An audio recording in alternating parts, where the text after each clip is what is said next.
can't hear you.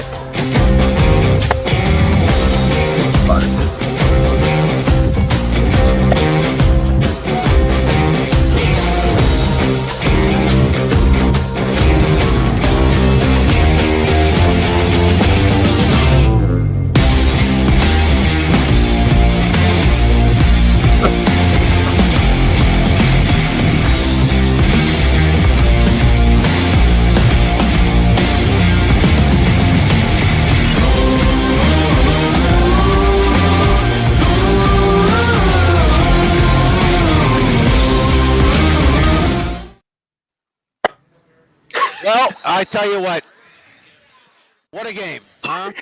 Jerry, none of us are the. Hi, Jerry. He just did an open, and you and I aren't even in it. You see the open to the show? Yeah. Phillips, what are you doing to us? I can't put my picture on the intro and you give me more money. That's all I ask. Well, hey, can you hear me? Number one. I can hear you, Phillips. Okay. Unlike 23 years ago when I was producing the Fedco Zone, I'm not producing this show. All right? I'm just here. I'm just channeling my inner John Fedco hosting this little internet broadcast. But hey, what are we talking about? A Steelers victory, potentially. Yeah, now they got the onside kick. A Steelers victory of the unlikeliest fashion with 6 turnovers. John Fedco, Jerry DePaula joining us on Steel City Sunday postgame show, live from the North Park Lounge, Richland, and the Hilltop Event Center.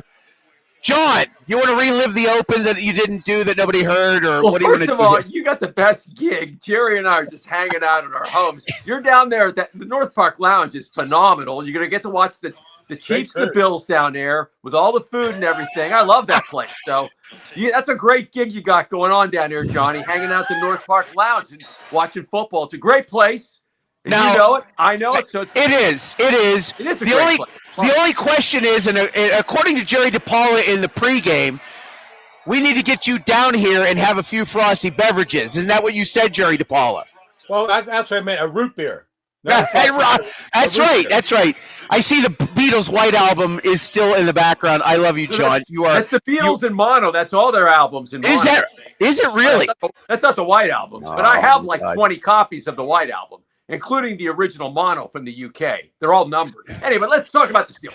Yes, let's do that. Okay. So John, the key. Philip, I wanted to let you know, speaking of the pregame, what did I say in the pregame? 23-20 Steelers. You did say that. Pretty close enough. Close enough. 7-20. Yeah, pretty close. John Fedco, go right ahead, sir. The voice of reason. That's what Jerry DePaul is always the voice of reason. Don't ever forget that. Jerry, great call. The final score is 6-1. That's the final score because the turnovers, there you go. You know, the Steelers go 3 games without turnovers and it's chaos.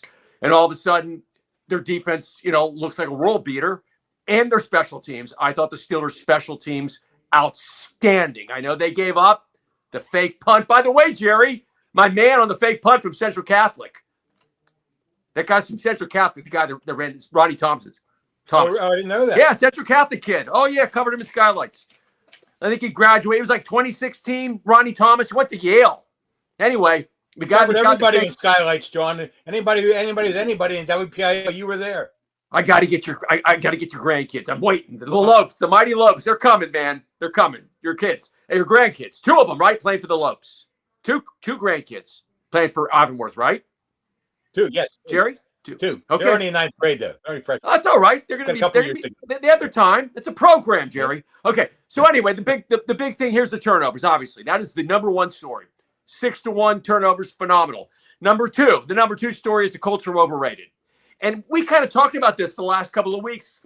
And again, the voice of reason may have mentioned this in the pregame show. The Colts play in an indoor environment in a dome. Here they are coming into a tough environment, grass, going to be loud. Okay, you got this high-powered offense, but that Steelers crowd, you got to give them credit. They were loud today. They were into it. Yeah, there were some Indy fans in the stadium, but it was a crowd at its best. So it's a very, very tough environment for an indoor team to come in. So the Colts come back to earth.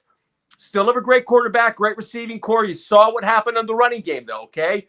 I don't know what Taylor ended up with. I know before the last craziness, which I haven't watched, he only had 45 yards. Yeah. He had 45 yards. I mean, they completely shut him down. They sold out and shut down the run. And that was a critical part of this game. Want to mention about a couple other key things. How about Peyton Wilson, Jerry? I mean, this kid's a star. I mean, he comes out of nowhere. Number 41. Who is this kid? All of a sudden, okay, the pick may have been a complete defensive great play. But how about the rush play he made with the tip pass was critical. I mean, the Colts still thought they were in the game. I thought that was the big turnover. When Wilson comes in, tips that pass up, it gets picked off. That kid came out of nowhere and played a great game. The other guy that came out of nowhere was Calvin Austin. Okay, and we got the trade deadline coming up, okay, on Tuesday. And it used to mean nothing in the NFL. It actually means something now, especially with this GM who hasn't been afraid to pull the trigger. So they've been talking about, you've been hearing, well, maybe they're going to go out and get another receiver. I don't know. I loved what I saw from Calvin Austin.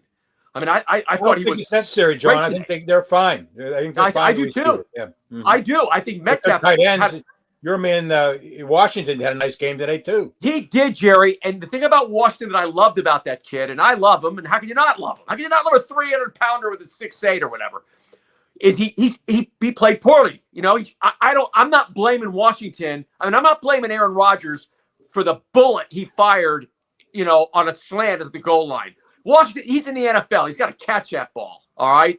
So right. He had two drops, and he should have caught the other one. He had another one in his hands. This guy's a big guy, dude. You're in the NFL. Catch the ball. So Rodgers gave him two catchable balls. Both could have been touchdowns, and he dropped them early. But to his credit, he comes back and has a great game. And he's unstoppable in that slant, man. You saw it late in the game in the fourth quarter. Unstoppable in that slant. I love him.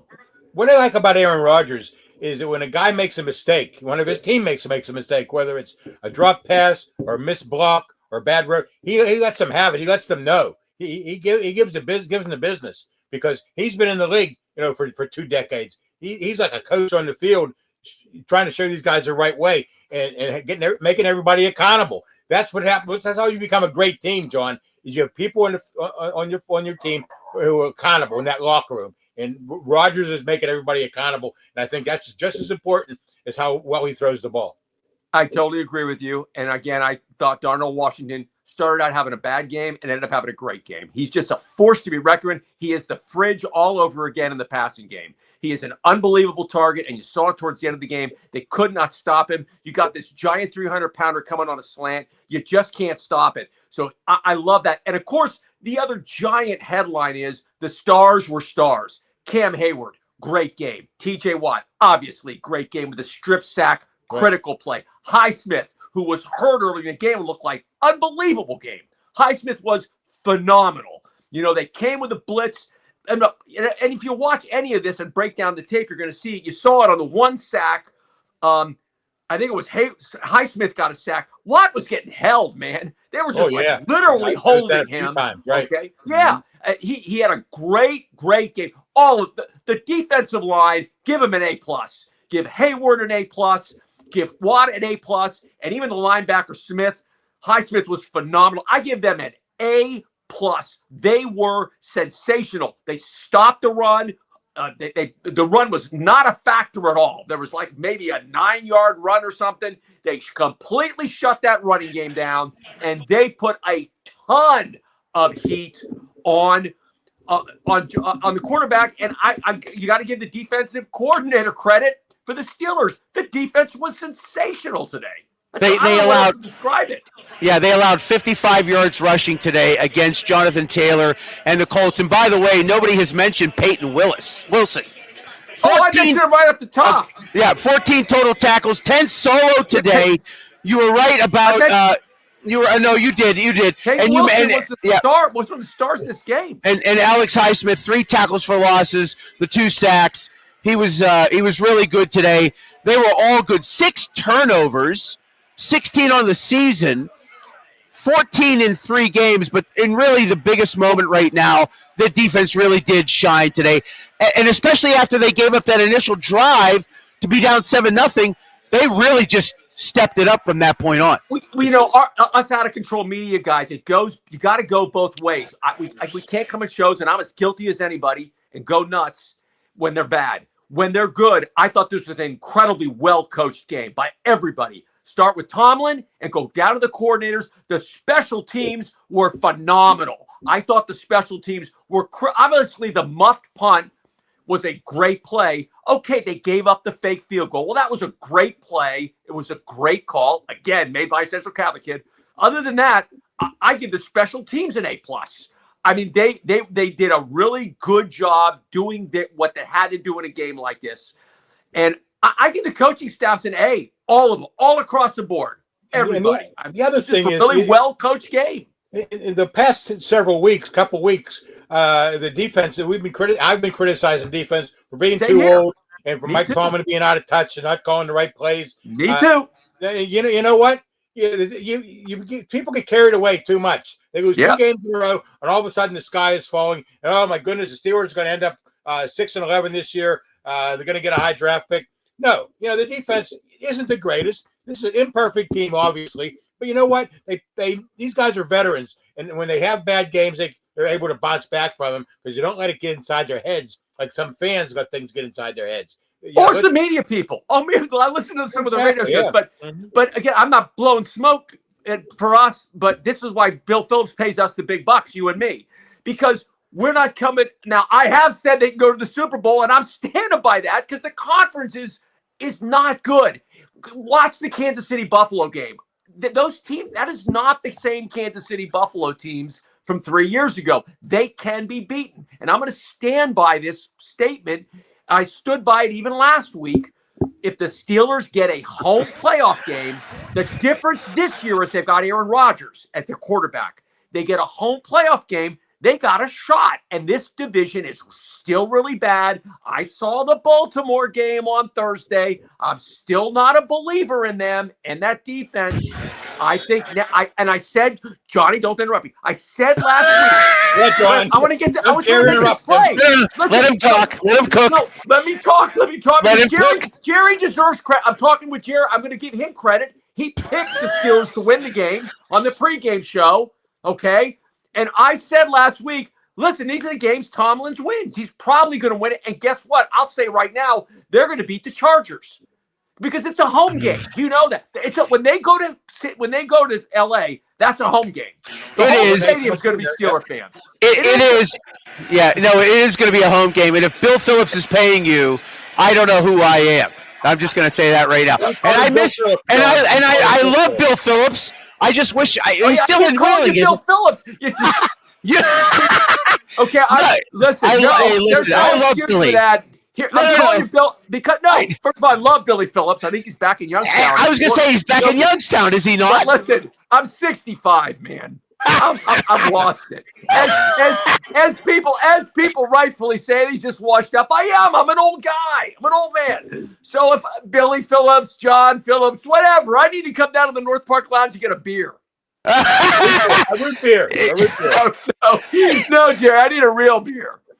I don't even know how to answer that question, but hey, nonetheless, the voice of reason. The voice of reason, absolutely. Hey, it's Steel City Sunday here, live from the North Park Lounge, Richland Hilltop Event Center.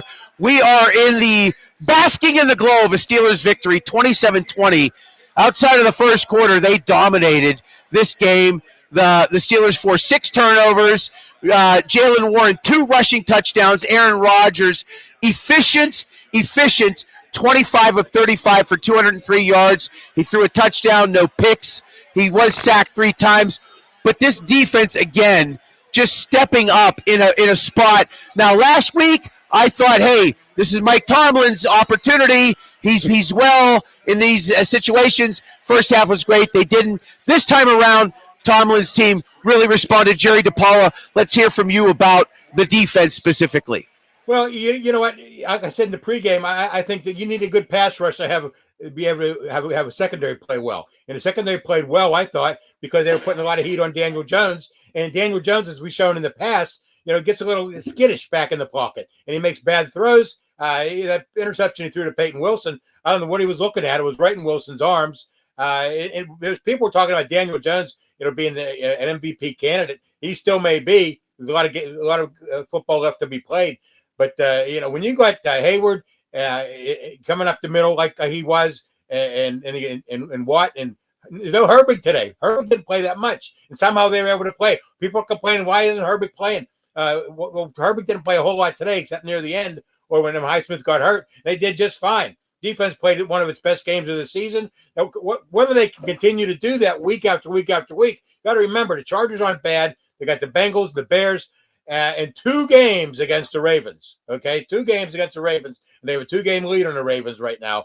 So this thing isn't over by a long shot. I think the Ravens have a weaker schedule down the stretch than the Steelers, and I think they're going to continue to keep winning. And the defense needs to keep playing well. They can't expect the quarterback to throw the ball in their arms every week.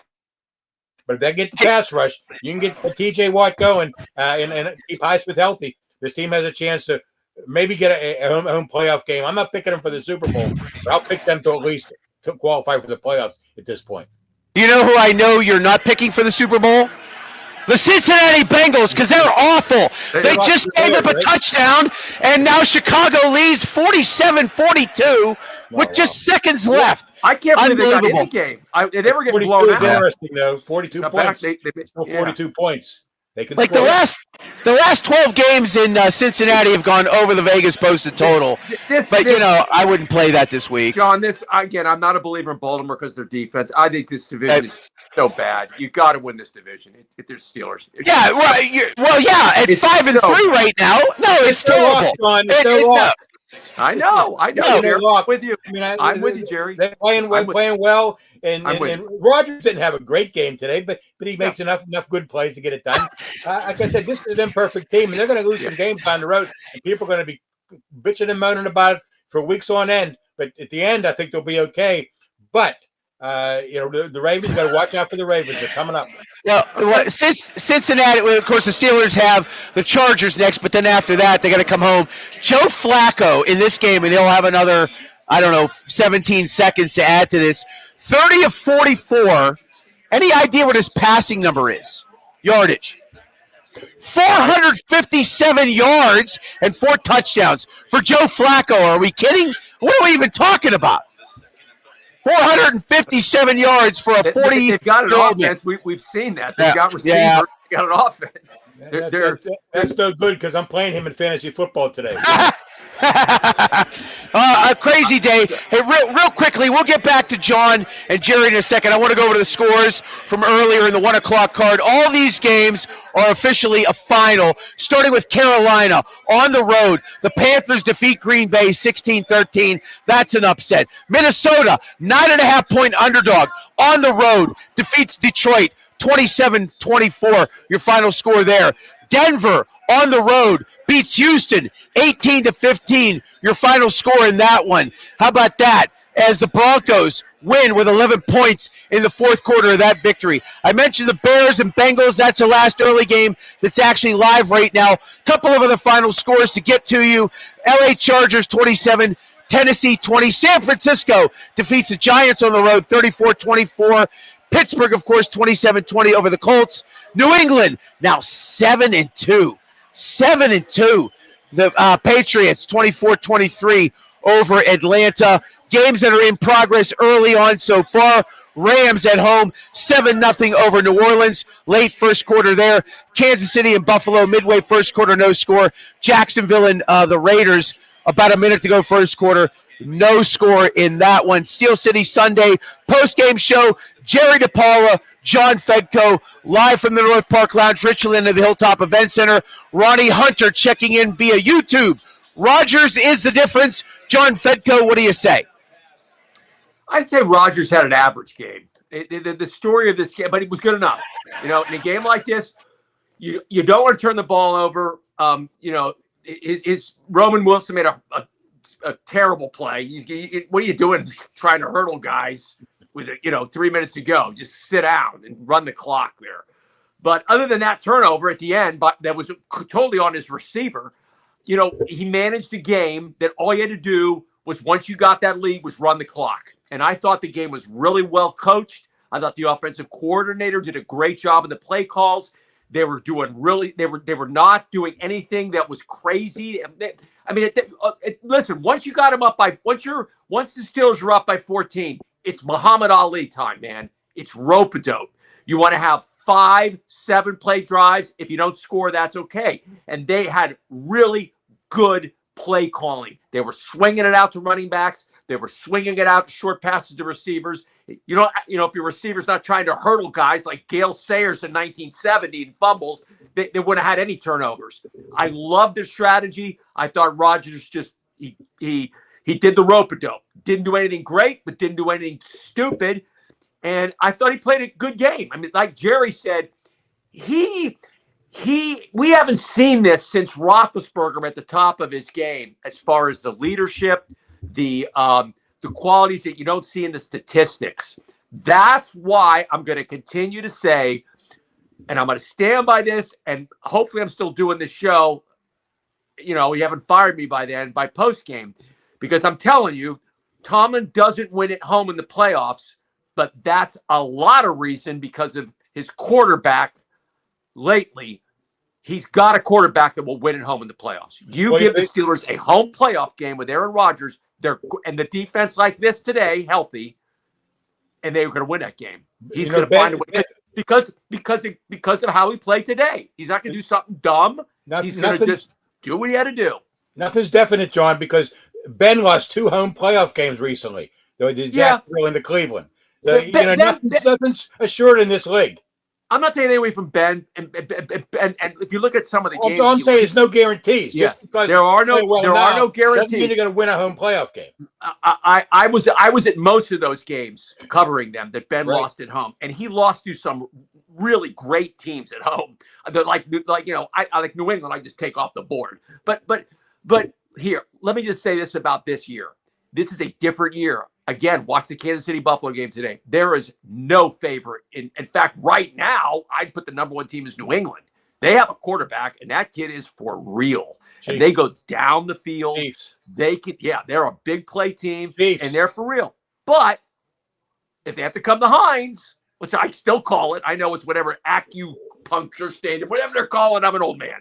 It's Heinz Field to me. They got to come to the big yellow mustard stadium. Steelers are going to win that game. I'm just saying. The Steelers are going to win at home. And that may sound crazy now. It's too soon to say that, John. This league's not good. There's no great. You saw Indianapolis come back to earth. It's not. Look at the scores today. Detroit. Did Detroit end up losing that game? They were losing to the Vikings. That's crazy. I see that. Yeah. I mean, there is no dominant. Hey, it's Kansas City and Buffalo. Everybody else. That's not happening this year.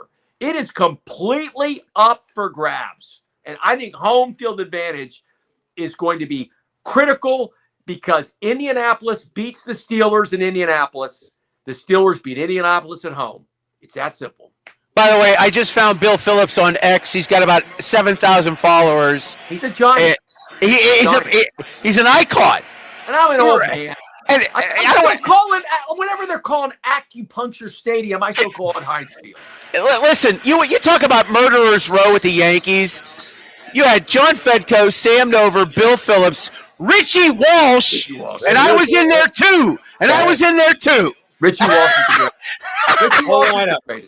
I love Richie Walsh. Nothing's better than Jerry. How about Jerry DiPaolo though? The great. When the newspaper. Yeah, I was there a few times. I was on your show many times, John. Yeah. No, John, if you point the finger the other way this time, point the finger the other way. No, the other way. Go the other. There you go, right there. Steel City Sunday post-game show. By the way, I want to talk about Arch Masonry and Restoration real quick because we can't do this without our sponsors. Arch Masonry and Restoration, I've been working with them for over a decade. They're looking for block finishers, brick masons. They're looking for concrete finishers. They're looking for labor help. 412-564-5733. If you have no experience and you're looking to jumpstart your career, get on board because Arch has programs that will help you get into that type of industry and get you into a trade. ArchMasonryInc.com. Go check them out online. 412-564-5733. We thank Arch Masonry for sponsoring Steel City Sunday. It is Jerry DiPaolo and John Fedko. I'm John Phillips. We're talking about the Steelers' 27-20 victory over the Indianapolis Colts at Acrisure Stadium. The defense forcing 6 turnovers. Jalen Warren, I was concerned about the running game, and they did not run the ball for much, but He got 2 key touchdowns. Also, and carries 31 yards. Yeah, again, look, the running game has not been great all season long. I know that his average has been over 4 yards a carry. I know that, there have been moments where they have run the football, but they did benefit from the short fields, no question. When you could turn the ball over that often defensively and give short fields to your offense, you're going to score points, and they certainly did that today, Jerry DePaula. But to John's point, I think the Steelers need to beef up or play better in the run game, have a better run game if they're going to continue to keep knocking these teams off and stack wins and get to the playoffs. Because you can't be a great team in the postseason without a good running game. Because it's going to get cold. It's going to get windy. You're not going to be able to throw the ball as well. You better be able to run the ball. And they weren't able to run it very well today. They had the short fields. Thank goodness for them, because otherwise, who knows what would have happened today. But the defense stepped up and made the plays they need to make. But if you don't have a good running game, and you can't average two yards a carry and go to the playoffs, that just isn't good enough. And I think that's one thing the Steelers need to work on, this coming week before they go out to LA. Well, I first want to say that remember, John, on the 6-1 turnovers, the big one was the muff pump. So that was on the special teams. Now, again, the guy made the mistake. Right. But that was a huge turnover. I mean, that set Indianapolis reeling when that guy muffed that punt. Yeah. But I want to say this about the Steelers' run game, because, again, they're doing the old Packers from 67 where they're swinging the pass out to the running back. So basically they're doing a run-pass game. I love what they're doing. And you can do that in the winter. You can be swinging those passes out to your running backs, swinging them out to your receivers, and letting them do a little yak, yard after catch. So they were very conservative in their pass game. And I love that. When your defense is playing like this, just don't turn the ball over. Run the clock, whether you want to do that with short swing passes, whether you want Rodgers checking down, and he's really good at that. Don't make a stupid mistake. And that's why Rodgers is great. He had an average game, but for the intangibles, like Jerry talked about, it's A+. So you give him an A, he's like Bart Starr of the 67 Packers. Doesn't put up gaudy stats, but he doesn't turn the ball over, and you win. At the end of the game, you're winning. So I want to talk about one play that was critical in the run game, and it was a great call by Tom. Again, I'm giving Tomlin an A. He's the guy at the top. Everybody was ready. I thought all the coordinators, top of their game. Offensive, defensive, special teams. All well coached. Ready, great game plans. How about, remember, second quarter, Steelers are trailing 7-0. They have a fourth down. Great challenge by Indy. They call it a first down. And remember that. They got a first down and a 10-yard pass. Well, it was 9.5 yards. They challenged it. They won. It's 4th and 1. Steelers go for it. Okay? And who do they bring in? Connor Haywood. Yeah. Connor Haywood. Yep. And he dragged about 3 guys for that first down. Yeah. Yeah. So you want to talk about, you're going to win games like this against teams, and it's a must-win game. I think everybody would agree with that. This was a must-win game. Everybody in the media agreed with that. Had to win this one, okay? And it was just a great team effort. You had guys, that number 41. I mean, Calvin Austin. You had guys coming out of nowhere. You had your stars step up. We all can agree. Cam Hayward, T.J. Watt, Highsmith, phenomenal. Rodgers, great. Darnell Washington, the fridge. Guy should be a superstar. The league needs to take a look at this guy. He is a star, okay? But then you had these other guys coming off the bench, the special teams. Since I thought Jalen Ramsey was sensational. I thought Jalen Ramsey, in fact, I think he had some huge stops on the run. He is a tough kid. Man, he hits hard. He plays hard. He had a great game. He kind of personifies the toughness of the Steelers. You have to have a guy like that. You have to have a hitman Atkinson in the backfield. He seems to be that guy. I love Jalen Ramsey. I love his game. I love the way he plays. Again, we're going to talk about the crazy rules. Late in the game, the Packers are driving. I don't know what he's supposed to do. He stops a guy. You got to hit him, and they call a personal foul. This league's out of control, but whatever. He played a great game, but I loved Connor Hayward on that 4th and 1. Great call, great personnel decision, and it was well executed. And if they don't get that 4th down, who knows what happens? The Colts are going to take over. Maybe it's 14-0, and this thing's off to the races with Indy. So that was a big play in this game. It was, and I just want to clarify something. The muffed punt happened in the first quarter after a 3-and-out. They got the ball, and then the Steelers went for it on 4th down at the 4 and did not get anything. So it didn't cost the Colts anything, but you're right. That was a bit of a mistake by the Colts that they got away with. All right, we're going to go till about 5 o'clock, gentlemen. 5 o'clock, and then we're going to wrap up here. Maybe 5:15. We'll see how John Fedko feels. Can we get an Emerson, Lake, and Palmer album? No, I'll put some Beatles and mono on. But so I want to get Jerry's thoughts on the San Diego. I'm already saying the Steelers are going to win this game. I really do. I think they play really well when they go out there and they get these home field advantages out there. What do you think is going to happen out there next week, Jerry? Well, you know what? I like Justin Herbert. I think he's one of the better quarterbacks in the league. And yeah, there's going to be a Steeler Nation presence out there. But I still think it's going to be difficult to win on the West Coast. Difficult to win. And the Chargers are a very good team. Harbaugh's a good coach. He could have very easily I'll coach Mike Tomlin, and there'll be people, moaning about Tomlin next week at this time. But if the defense can put a pass rush on Herbert, that changes things all around. If you got him sit back there and pick the defense apart like Flacco did, like Love did the last 2 weeks, you're not going to win. You got to put pressure on the quarterback, and Herbert's one of the better ones. He probably, of the three the Steelers have played, or the four the Steelers have played recently, he's probably the best.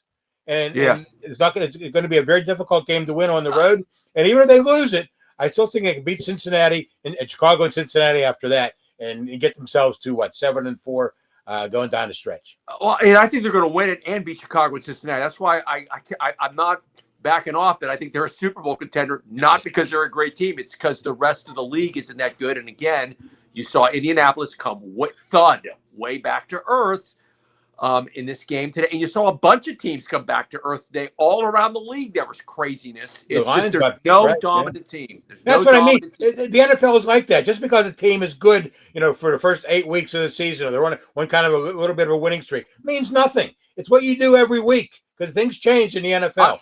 I agree with that, Jerry. I agree with that. Although I think in the last 7 years, we could probably pick out a couple where you knew the Chiefs were probably going to win it, and that's not the case this year. Well, I'm picking the Chiefs right now to win it, John. I think they're going to win. It's not a bad pick. That's not a bad pick. The key with the Chiefs is, as everybody knows, 65-year-old Fed Cole calls John Phillips, Bill Phillips. You got to get him out of Arrowhead.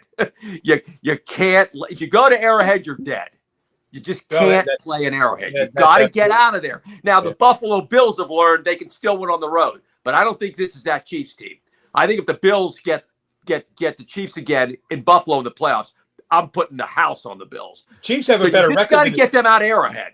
Chiefs have a better record than the Steelers right now, right? Before Buffalo today, they only have 2 losses. I don't know what's going on in that game. I haven't been watching it. I mean, that's a big game. That's a fun game. Steelers are now 5-3.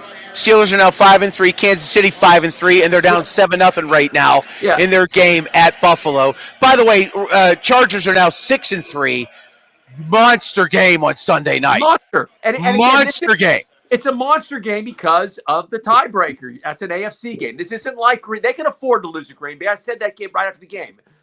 Tiebreaker is going to be critical this year because, again, I feel home field is going to be critical as things even out, okay, and there's no dominant team. 2 factors come into play, home field and weather, okay? So you don't want to play at Indy with that dome because the Steelers will lose there in the playoffs. You don't want to play in Indy. You want to get home. You want to get at Heinz Field, hope it's 10 degrees and the wind's blowing, and I'm putting my money on the Steelers in that game.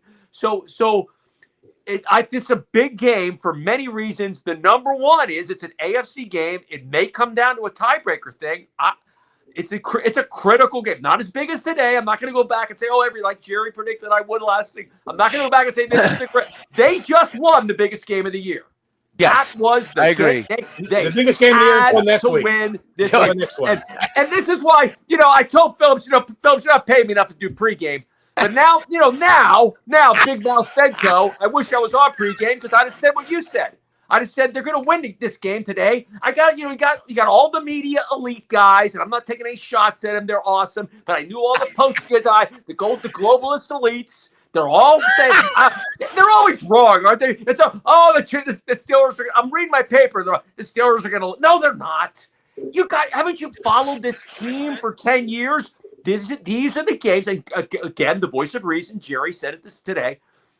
These are the games that Tomlin wins. If you're in midseason, the season's on the line, and you're at Heinz Field, Tomlin wins these games. I'm the 65-year-old old man who's seen this act over and over with him. He loses the home playoff games.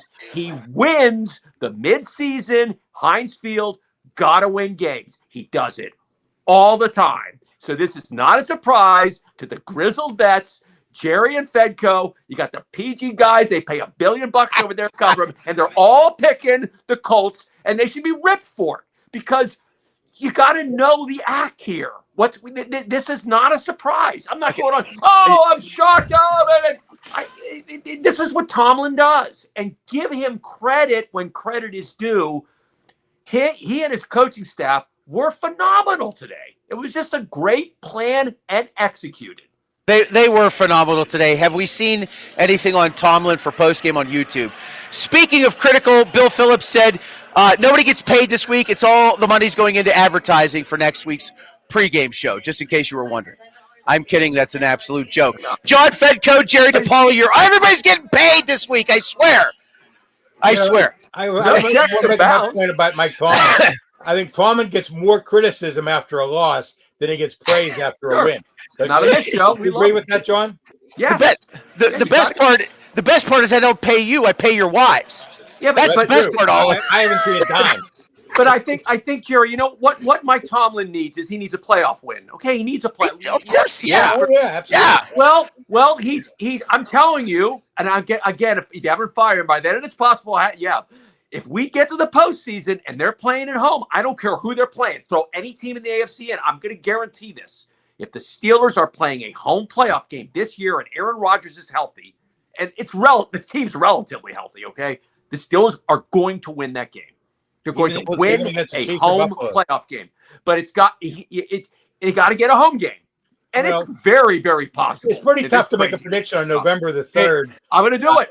I'm making it now. The game is 2 months away, No, I'm making it now because they've got the difference maker, which is Rodgers. He's not going to make a mistake at home.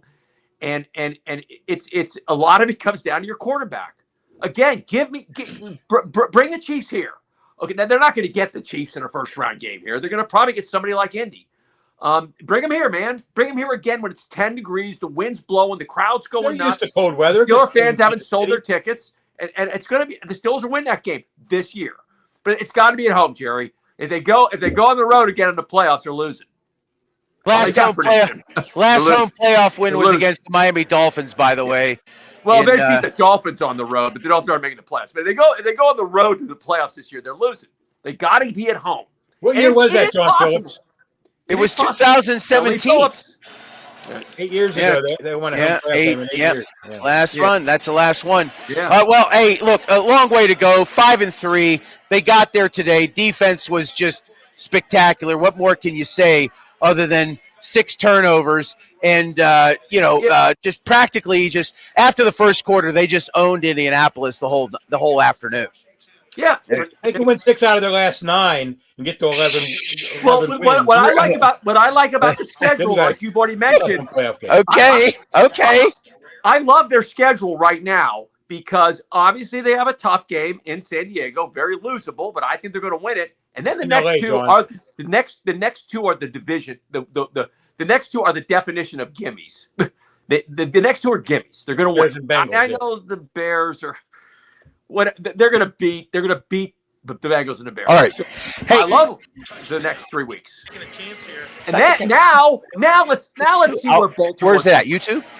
I'll take it. You know what I mean? I will see. I'm still not a believer in Baltimore. I think their defense is. I mean, their quarterback's great. Of course, if he's healthy, he's great. He's great. Baltimore's a great quarterback. Their defense is suspect. They just are. Nope. We lost John Phillips' voice. We may have to take over the show. Can you hear me now? You've already taken over the show. Fried pickles. All right, we're going to try to give you Mike Tomlin's post-game presser live via the Steelers YouTube channel. The Steelers put this out on YouTube. We're giving them credit. Let's see if we can bring Mike Tomlin's post-game presser to you right now. All right, Coach, go ahead. It was a tough week, but we certainly deserved it based on the last performance. I like the way the guys absorbed it, smiled in the face of it, and prepared and waited for the next opportunity. That's the National Football League, man. You get one shot about every 7 days, and sometimes you got to wear it. We certainly wore it this week. I'm appreciative of their spirit, their efforts, their resolve. Certainly we weren't perfect in any of the 3 phases, but we fought. We did what was necessary. We made plays. And so it's a big-time win for the collective. Can't say enough about the defense's effort to minimize the runner. I don't think you slow that group down unless you minimize the runner. And we were able to do that, and I think that's why we were able to get them in some one-dimensional circumstances, create some pressure, get some sacks, and the turnovers that go along with that. But it started with minimizing their dynamic runner, and he is that. He's dynamic. Thought we started a little slow on offense. We took the ball to keep the ball away from their dynamic offense, but we didn't do much with it there early. But again, it didn't overcome us. We stayed in the fight. The defense provided some short fields. We caught some momentum because of it. That's team football. Isaac Seumalo's got a peck. Wasn't able to finish. We got some other guys with some bumps and bruises. I think Slade dislocated his finger, was able to go back in. Can't say enough about Kyle Duggar. Just gave him a game ball in there. This guy got on the moving train, man, and played a lot of defense for us today, and we needed it. We were really short at the safety position tonight, coupled with D. Elliott's injury. We had some illness and some soft tissue injuries, man. We were running super thin, and that dude came in here, man, and gave us some quality work, and we're certainly appreciative of that. Questions? How do you explain such a drastic difference? You shut down the run, take the ball away. You hold up. That's a high-scoring team in the league. It's a fine line between drinking wine and squashing grapes in this business. It's nothing dramatic, it's really not. And that's why we respect it so much. Couple plays here and there that might have been different last week. We don't give up the 59-yard ball, the 33-yard ball. We don't let them convert on 4th and 1 in the flat, for example, in the third quarter. That's football at this level. It's a limited number of plays or sequences that can really change the trajectory of an outcome. We're still the same group that stunk it up last week. That's football. You call that 4-3 alignment, and what was the thinking behind using that? I'm not going to get into detail there, but we're just trying to utilize the people that we had at our disposal. We were limited in a lot of ways in the secondary, and so the people that have been here, we had to find ways for them to contribute, and so it got us out of this week. We'll see what next week holds. A lot of times when you guys have combated the quick passing game, you've been very proficient at batting the ball down the line of scrimmage. It seems like you got back to that today. Was that an area of emphasis? We're always on that. Sometimes we're successful, sometimes we're not. It's not like all of a sudden we're in that business this week. We're in that business every week. Like what kind of momentum or wave did that TJ strip sack provide for you? It was everything. We were running on the beach offensively. We needed a short field. And like all great players do, man, he provided it when we needed it most. Coach, I talked to Joe Hayden a couple weeks ago, and he was saying one of the indicators about you when you kind of tweak things, he said it always shows. We talked about your Super Bowl victories here at Tampa. So this week, did you take any extra care maybe of maybe tweaking some things, as Joe would say? It is my job to do what's required to provide these guys what it is they need, formally and informally, strategically. It's just a job. I know last week you somewhat bemoaned having to settle for field goals, but 3 of their turnovers turned into touchdowns. So I'm assuming now, obviously, that was big for your offense and defense. It was complimentary football, But that's what happens when you take the ball away from people, man. It feeds itself, and that's probably one of the most disappointing things about the stretch that we were on. We weren't taking the ball away. That's the lifeblood for us, not only as a defense but as a football team. It's a catalyst for how we engineer victory. Didn't completely end the game, but what can you say about Joey making that play on this day with his dad and that 05 team here? Hey, first I just gotta, acknowledge that 05 team. It was really good to see him. It's really good to perform for them. this weekend, man. They are deserving of that. I know a lot of those men and work with a lot of those men, man. They're a special group, and I hope that they had a great time fellowshipping and reminiscing and doing the things that come with these type weekends. But certainly that was a significant play by Joey. We had a lot of significant plays, though we did, and a lot of contributions from a lot of people. Better about how you guys handled the tight end this week. I know you spoke about him a lot in your Tuesday press conference. The guys in defense did. What did you like about that? We just did a nice job of eliminating the intermediate passing game off the play pass. But again, as I mentioned, you don't get a chance to do that unless you're minimizing the run. If they're running the ball successful on you, that intermediate play pass is what comes next. And so we were able to maintain control of the run game, and it minimized some of that intermediate passing game that really features his talents and where they're really trying to get him the ball. I think that was the synopsis of the entire day. Really, anything that we did defensively, it started first and foremost with minimizing Taylor. Coach, can you talk about Jalen Ramsey, the importance of Jalen Ramsey? He didn't move around a lot today. He pretty much stayed at safety. I can't say enough about Jalen. Jalen does any and everything that we require for him to do. We needed him to play exclusively free safety today, and he did, and did it at a high level. I'm just glad he's on the team. How do you describe the resiliency of this group, particularly your defense? We're going to keep writing that story. We responded today. See you next week. How far is the impact of Peyton Wilson in this game, and how far has he come just this season? You know, it's a reasonable expectation. A second-year player who played a lot last year, made some plays last year. It's a natural progression when you got a good relationship with the game, you work the way that he works, and you have the talent that he has. I don't think anybody is surprised by the impact and the general trajectory of his game. Coaching, good thoughts on just Jack Sawyer making the splash play, his interception. Man, the sun's always shining on Jack Sawyer. He's a 5-star. Like, did you know that Duggar was going to have to be in there as much as he was? Probably about Thursday, we knew we had an issue. But again, you know, he's a veteran guy, and that's why you go get a veteran capable guy like that. It's reminiscent of when we acquired Minka Fitzpatrick, to be quite honest with you. He got to us in a similar time during the week. We were out in the Bay Area, man, and he fit right in instantly. His talent showed. He made plays for us. Felt similarly with the contributions we were able to get from Duggar today. All right. Thanks, guys. Okay, that's there you go, Mike Tomlin. The great news conference. Yeah, that was a brilliant news conference to credit, you know, players that aren't the stars. That's exactly where he needed to go in this news conference, because it was about the guys that are not the stars, the guys that came off the bench, the Jalen Ramseys, the guys that don't make the headlines. This was a great team effort, and this is one of the best coached games I've ever seen Mike Tomlin do. This was a great coaching job. Jerry, I want to get to you, but I want to ask you this. Initial reaction in watching Mike from the very beginning.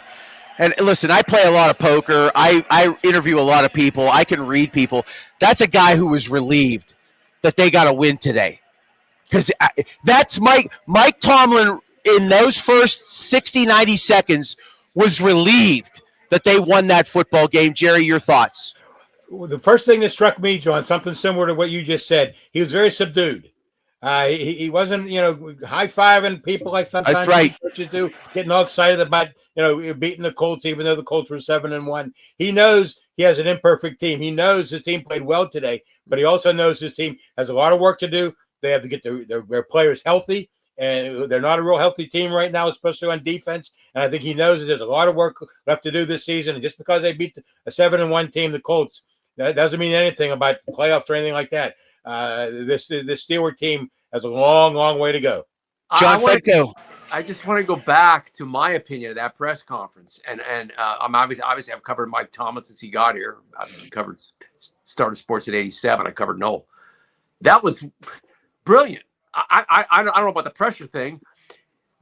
He said exactly what a great leader says. And we all know that T.J. Watt and Hayward and everybody played great. You needed in this press conference to talk about the 53rd guy in the roster, He needed in this press conference to talk about the entire team because it was those guys who won this game. Okay, it was the no names. It was the undefeated 71 Dolphin no name defense. Nobody knows who their names are. Maybe Manny Fernandez. That's what won this game today. The guys that came off the bench. I know the big stars stepped up. We talked about that. Rodgers was ordinary, but that's good enough. But it was those bench players, the special teams guys. He gave the game ball to a guy that nobody had even heard of. I love the press conference. The thing about Tomlin is there is a reason why he wins. Okay, he doesn't win the big games, but he wins, and you saw it. He has the ability in him to be. I like, as a guy that has two sons who are pro athletes. I really look at coaches. My son's played it for a guy named Jim Penders, a legendary coach in baseball. Same type thing. I love to see how they act after wins and losses. And that was a brilliant press conference. I don't think it was filled with pressure. That was brilliant. You come out and you talk about the last guy in the roster after a game like that. And the guys in the locker room will appreciate that. And it's an emotional game. Football, among all the four sports, is by far the most emotional. And you win players with press conferences like that. I loved it. I loved it. It definitely different from what we've seen from him in the past, especially after a win. I'm talking about the nonverbal here. I'm looking at his face. I'm listening to him just emote what he's saying. And that's a guy who's relieved because I think he's feeling the pressure. He's feeling the pressure. And that was a guy that was relieved as to how things played out. Because the first 15 minutes were not good. But his defense stepped in and they stepped up. And that's a guy, reading non-verbally is what I'm saying. He's relieved but not satisfied, John. I think that's the big thing. Well, because that's fine. He's got a giant game coming. He's got a giant road game coming up on the West Coast this Sunday. You know what I mean? He wants to keep whatever that magic he had in that bottle, okay, and give him credit for it. Again, he gets so much plasterness, with guys tweeting fire Tom or whatever, and that's okay. Right. That's what media's about. He doesn't care about that. When you see a coaching performance like this, which was brilliant, okay, I would put this on the brilliant effort. Give him credit for it, and he wants to try to keep that in the bottle, okay? He wants to try to take that to San Diego with him. Always, it always starts at the top and it always ends at the top. And that you got it when you look at today's game and that huge win, biggest win of the year. If they have an amazing season and win a ton, we're going to look back at this game. Start with him, man. The team was coming off a horrific loss. The media's all over the whole team. It looks like complete chaos. They have a 7-1 team coming here. Looks like a powerhouse. And, man, he pulls it off in front of his home fans in pretty dramatic fashion. And with guys that are injured, with guys coming off the bench that nobody's heard of, making significant efforts, I credit the head coach, man. It starts with him.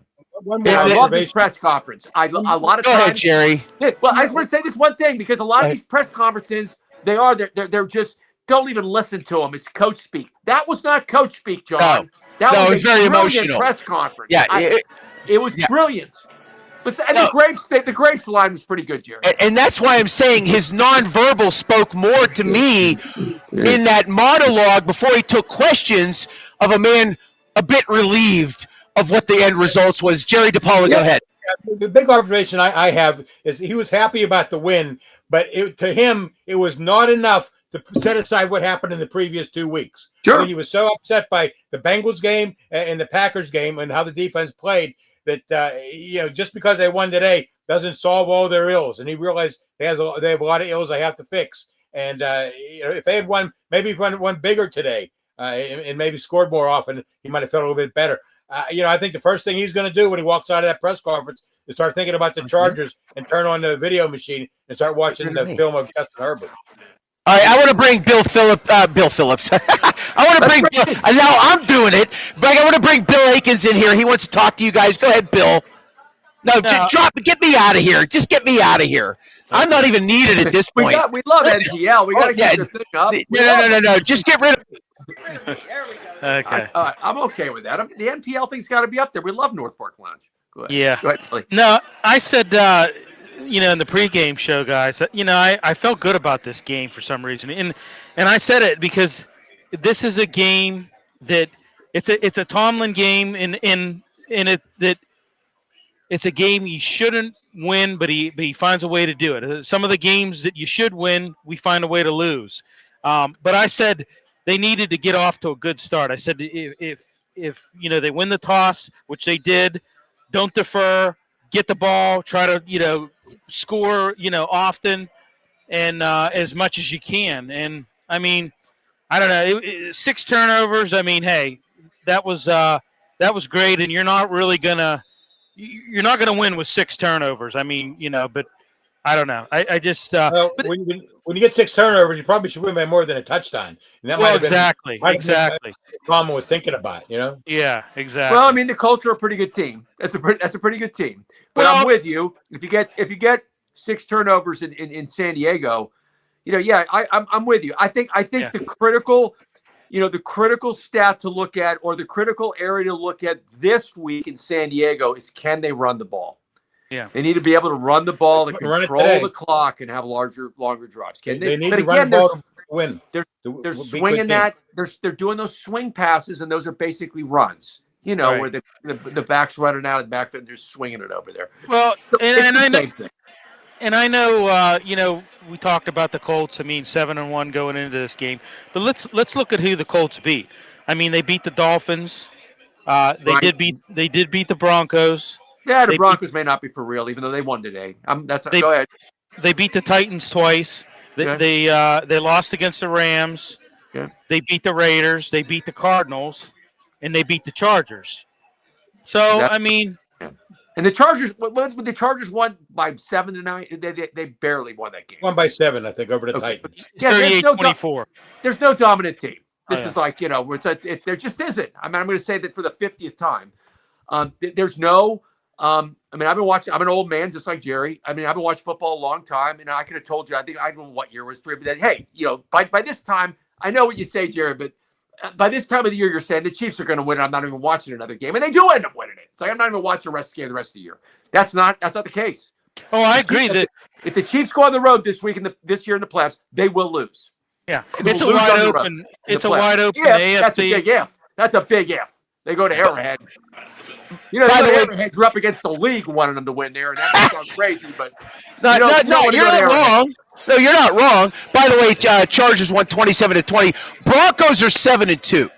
7-2. They may be a house of cards. I haven't. But most of this league is a house of cards. Most of this league is a house of cards. New England's not a house of cards. New England's got a quarterback. They are not. But Denver can be beaten, and I think the Steelers could beat them in Denver. I'm not afraid of Denver. You do not want to go to New England. That kid's for real. That quarterback's Drake May.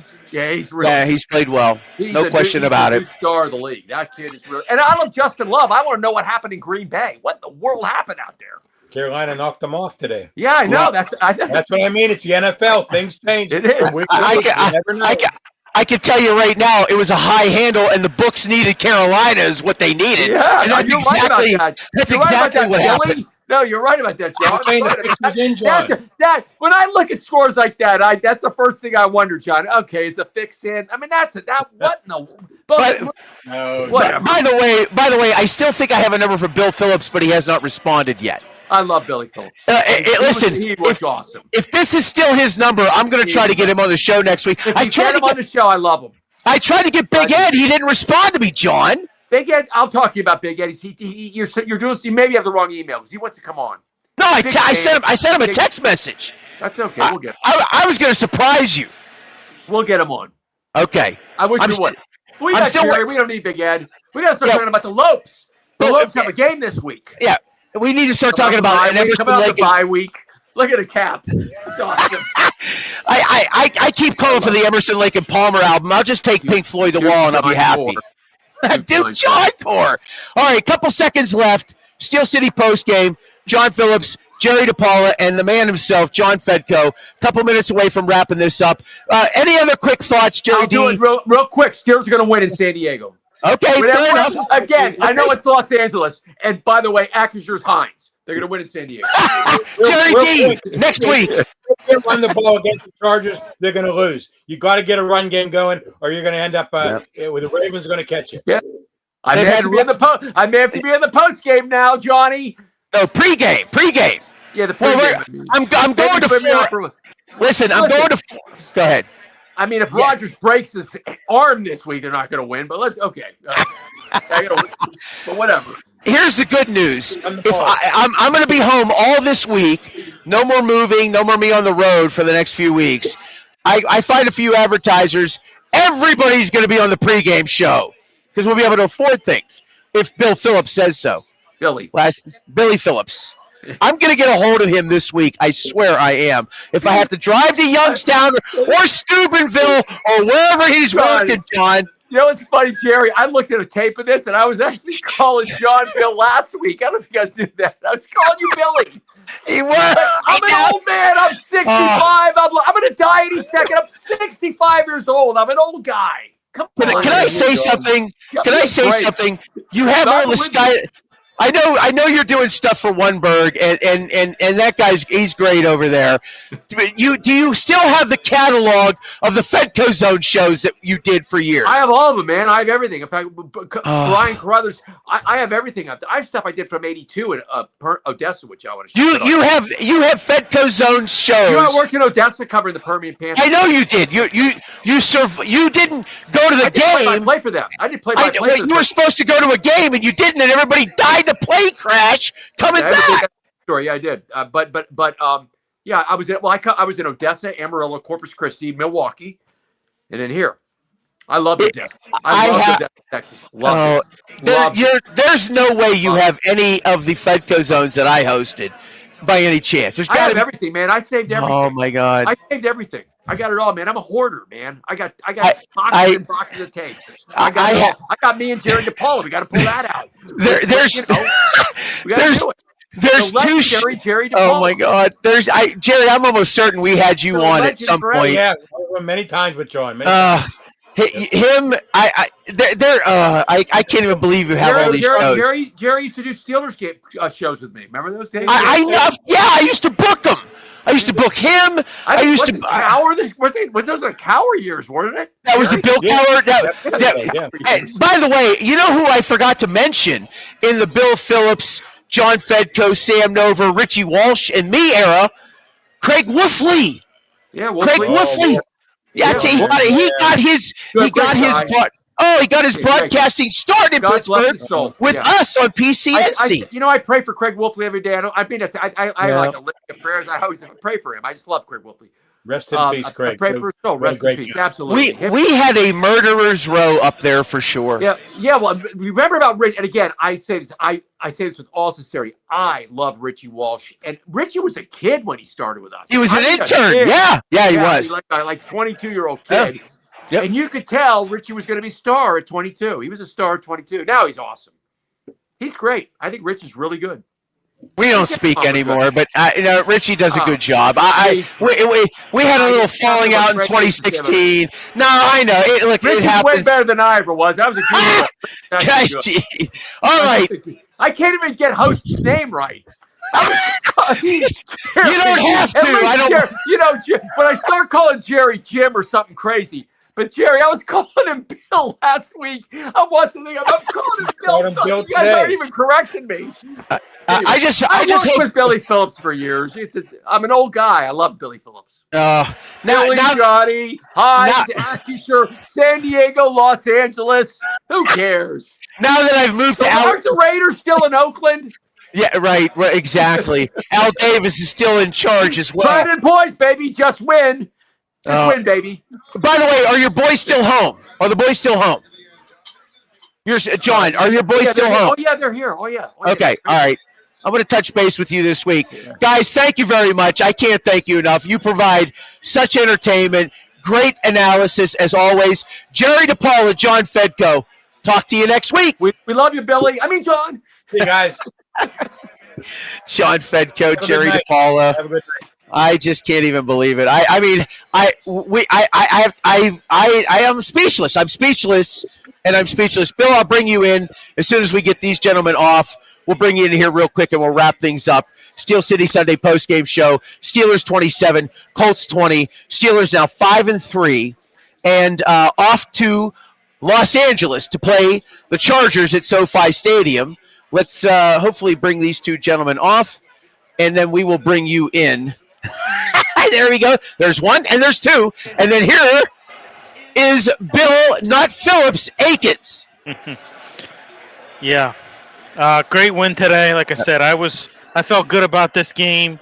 And, yeah, I mean, 6 turnovers. I mean, very good, change in the defense performance. And,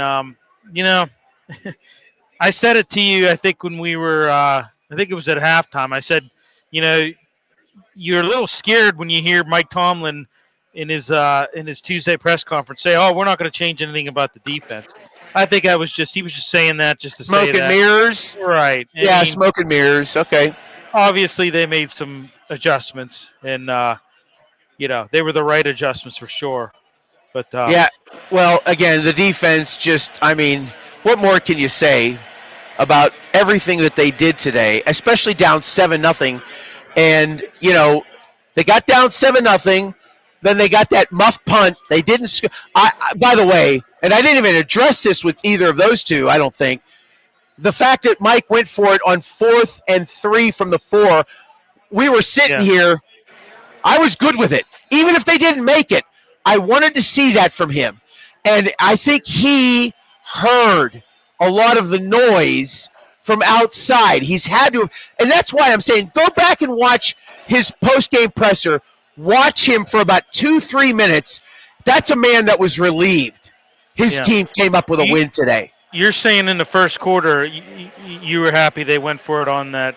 100%. I sat here and I said, I know you said to take the 3. I would have taken the point. And I can live with that, but I was happier, be quite honest with you, to see him go for it. And I said, even if they don't get it, it's a step in the right direction because you're not doing what you've been doing, which isn't helping you. And what they've been doing has not helped them. And I'm telling you, go back and watch his first 3 minutes of him talking in that post game. Right. That's a man relieved that they came up with a win needed today. a win. I mean, they needed a win. I mean, if you'd have lost today, you'd have been 4-4, and you would have had the Ravens, like I said, just nipping at your heels at 3-5. Now they're 2 games. They have a 2-game lead in that division, and it's a terrible division. I mean, there's no reason why you shouldn't win this division this year. No reason whatsoever. I mean, Well, a step in the right direction towards that would be going on the road Sunday and beating the Los Angeles Chargers. Okay, one quick look at the scoreboard. Go ahead. Go ahead, Bill. When you look at the Chargers, I mean, I think they have a great passing game. I think they've got, they're a pass-heavy offense. But, I mean, they're beatable. I mean, I don't think that they're world beaters. I think that they're definitely beatable. So. Yeah, for sure. Let's go through the scoreboard here to get you through things as we go into the end of the show here. Carolina goes to 5-4. Are you kidding me? The Carolina Panthers are 5-4. All of a sudden, they're in the thick of things in the NFC South. They defeat Green Bay on the road, 16-13. Your final score in that one. How about that? The Packers are now 5-2-1 on the season. Also final, Minnesota goes on the road. They defeat the Detroit Lions 27-24. Your final score in that one. Minnesota 4-4. Detroit 5-3 in the NFC North. Also finals today. San Francisco beat the Giants 34-24. Of course, the Steelers defeat Indianapolis 27-20. Chicago, tough day for me. I had the Bears under 88.5. 47-42, your final score in that one. By the way, Caleb Johnson, 3 rushing touchdowns. He caught a touchdown pass as well in that game. Chargers defeat Tennessee 27-20 on the road. New England 24, Atlanta 23. Thursday night, Baltimore beat Miami 28-6. Games in progress. The Rams lead New Orleans 20-3 at home at SoFi. Buffalo leads Kansas City 14-10. The Raiders lead Jacksonville at the half 6-3. For the entire cast and crew, John Fedko, I'm calling you tomorrow. We're going to get this all fixed out. Bill Akins, anything else you want to add? No, I mean, like I said, it was a good win. You're on to LA next week. That should be a good game. I agree with Jerry DePaula. You need to establish a better running game going up against these Chargers.